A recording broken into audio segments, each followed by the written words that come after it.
Now turn to Section 2.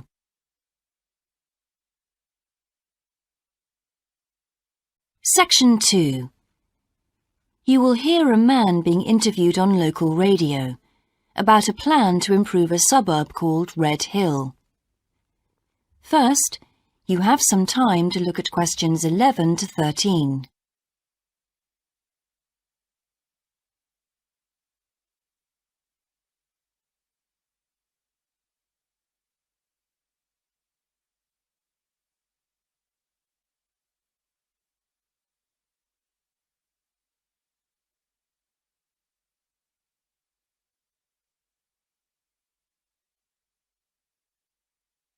Now listen carefully and answer questions 11 to 13.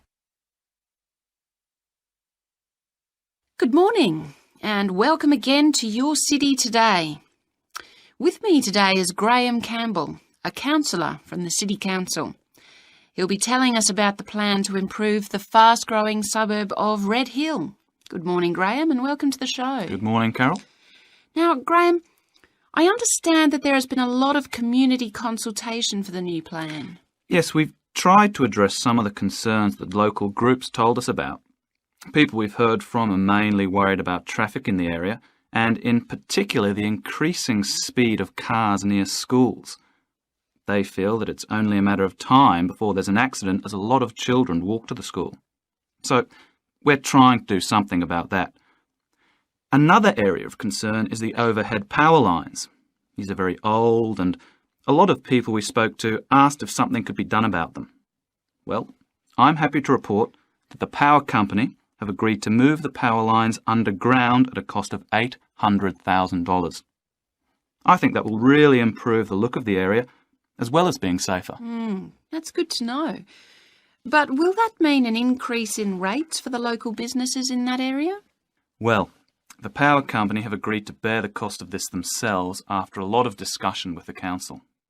This is wonderful news, as the council now has some extra funds for us to put into other things like tree planting and artwork. Before you hear the rest of the interview, you have some time to look at questions 14 to 20.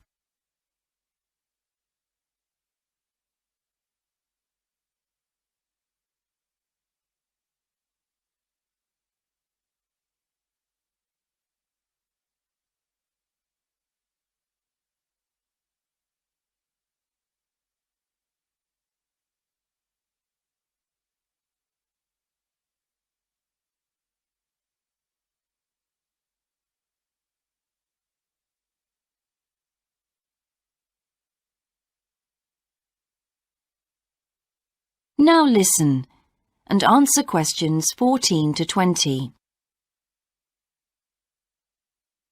Now, we've also put together a map which we've sent out to all the residents in the area. And on the map we've marked the proposed changes. Firstly, we'll plant mature pine trees to provide shelter and shade just to the right of the supermarket in Days Road. In order to address the traffic problems, the pavements on the corner of Carberry and Thomas Street will be widened. This will help to reduce the speed of vehicles entering Thomas Street. We think it's very important to separate the local residential streets from the main road, so the roadway at the entrance to Thomas Street from Days Road will be painted red. This should mark it more clearly and act as a signal for traffic to slow down. One way of making sure that the pedestrians are safe is to increase signage at the intersections. A Keep Clear sign will be erected at the junction of Evelyn Street and Hill Street to enable traffic to exit at all times. Something we're planning to do to help control the flow of traffic in the area is to install traffic lights halfway down Hill Street where it crosses Days Road. Now, we haven't only thought about the cars and traffic, of course. There's also something for the children. We're going to get school children in the area to research a local story, the life of a local sports hero, perhaps. And an artist will incorporate that story into paintings on the wall of a building on the other side of Hill Street from the supermarket. And finally, we've agreed to build a new children's playground, which will be at the other end of Hill Street, close to the intersection with Carberry Street. Wonderful. Now, what's the next stage? Well, the final plan... That is the end of Section 2. You now have half a minute to check your answers.